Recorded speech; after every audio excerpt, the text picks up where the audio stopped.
dito eh, no? Uy! Grego! Uy! Grego, tama na! Hello!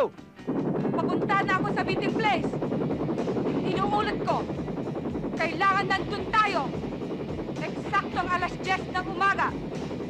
Kung hindi, iiwan tayo ng piloto na magdadala sa atin sa ibang bansa. Oo. Okay, boss. Papunta na dyan. Halika! Saan mo ako dadalhin? Grego! Huwag ka makialam! Ano ba? Huwag kang bahala dyan. Itawan mo ako! Paano sila? Hoy, hoy, hoy! Huwag dito. Sa basement. Pati kaluluwa niyang durugin nyo. Pasabugin nyo. Pulpusin nyo. Hop, hop! Saan ka pupunta? Hoy! Saan ka lang? Halika rito. Bitawan mo ako, Grego eh. Ano ba? Ano ba? Boss! Yung sasakyan natin, hinihila.